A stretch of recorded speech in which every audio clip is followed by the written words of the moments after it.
Let's talk automotive industry now. Matt Windle is the managing director of Group Lotus. He's the global head of the sports car brand, which is based in the United Kingdom but owned by Chinese investors. Matt, good morning. Good to have you in the studio. Thank you very much. Good to be here. Let's start with the good news. Your local dealer here is Adamas, and you say they are currently the highest selling Lotus dealer anywhere in the world year to date. How many Lotuses are you selling, and does it surprise you that this market is booming?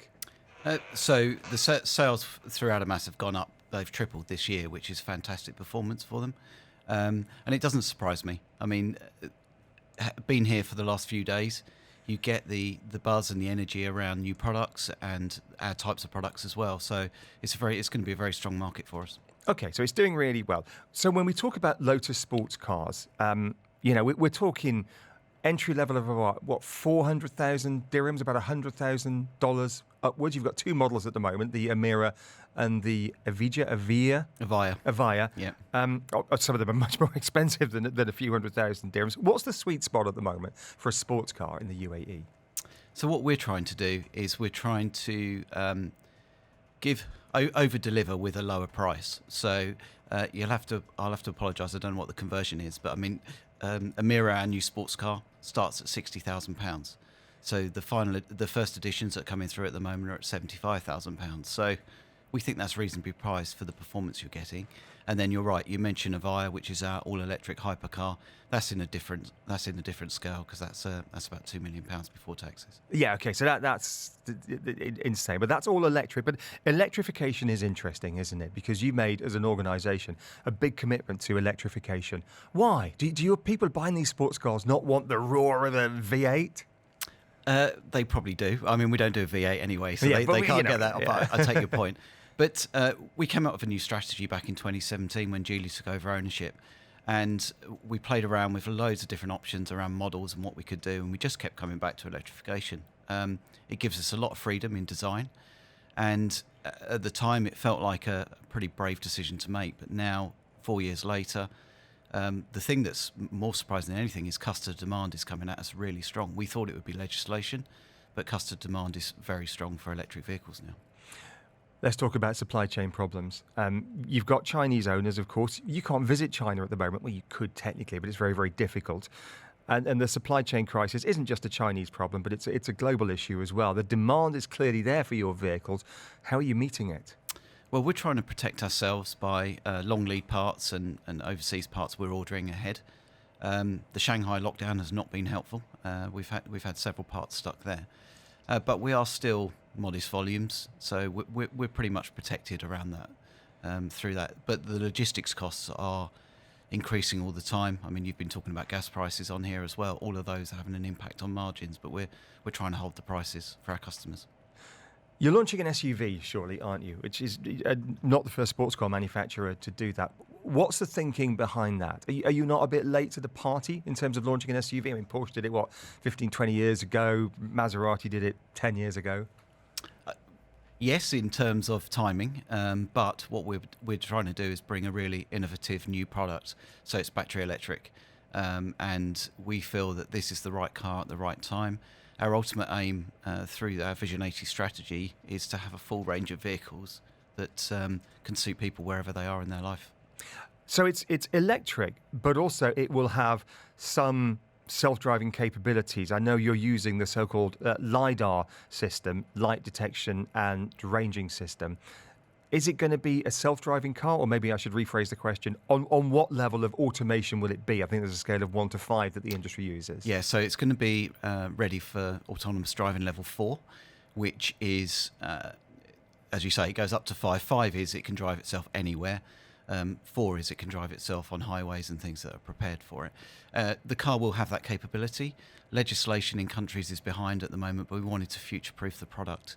And we've done some really cool features with it, as you'd expect from Lotus, innovative features where the LiDAR is retractable, which is the first car that's done it. So you've got these pop-up LiDAR systems that kind of simulate the Esprit headlights, if you remember, from the 70s and 80s. So when you're looking at the car, when it's not in autonomous mode, it looks unaffected by LiDAR, should we say. Let's talk about the Lotus brand and where it stands at the moment. I think you started your career with Lotus back in the 90s, I was reading, Yeah, did you? 98, yeah. Yeah, and then you went and worked for a whole bunch of different car companies. And now you're back. When Geely the Chinese company bought Lotus 5 years ago now, was it? 2017, yeah. Yeah. Then you came back and you've been managing director for a year and a bit now, Yeah. haven't you? Where do we stand with Lotus? It's one of those brands that car nuts like me love. I'm sure I grew up with a picture of a James Bond Lotus on my wall, but it's not always been a commercial success, has it? How do you take a brand like that and say, right, it's not just going to be a car that teenage boys dream of having, it's actually going to be a successful business that can turn a profit? What were the challenges or the problems, and how do you fix those? So it's a big task, and you're quite right. There's been some false dawn, shall we say, over the last 20 years with Lotus. But the reason I'm out now visiting the regions is because it's based on evidence. The cars are ready. The cars will be coming to the UAE in Q3 this year, the sports cars. So I'm going around making sure that everybody's ready, having a look at how we're prepared for those cars coming in. And the good news is we are ready. Customers will get that Lotus experience, which is, we're a very open company.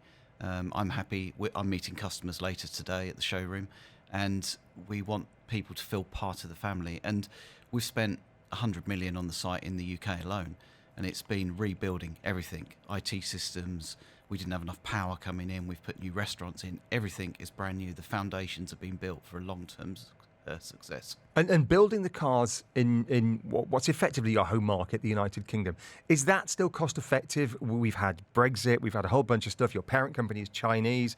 There's incentives to manufacture in China. How do you weigh up these different factors and come to a decision? Yes, we're going to invest, as you said, 100 million quid in British manufacturing. Well, we're splitting the risk, I suppose, in that the sports cars will be produced in the UK, and what we call the lifestyle cars, so the SUVs, will be produced in China. So that gives us a range across the world of manufacturing sites.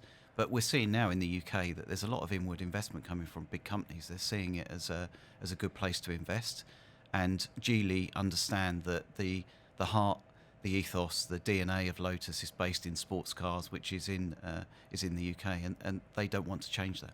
How cheap can you go with a sports car? And the context is, I was reading comments from the boss of Mercedes, and you work with those guys, saying, actually, we're going to cut off some of our cheaper models because we want to be a luxury brand, and comparisons with Ferrari and LVMH have been made. So you want to be affordable so that as many people as possible can buy your cars, of course you do, and yet retain that exclusivity. So what's the sweet spot? How low can you go in terms of an affordable Lotus? Well, as I said at the start, with the Mira, we're down to just below £60,000.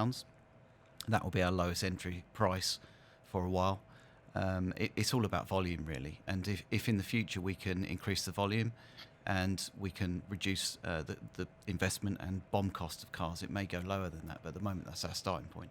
It's great to see you here. Thanks very much indeed. It's great to have international executives flying into town, coming in to see us in the Business Breakfast studio. So we thank you for that, Matt. Thanks for getting up early and making time for us. Matt Windle is the Managing Director of Group Lotus, the global boss of the Lotus Car Company. Dubai Eye 103.8.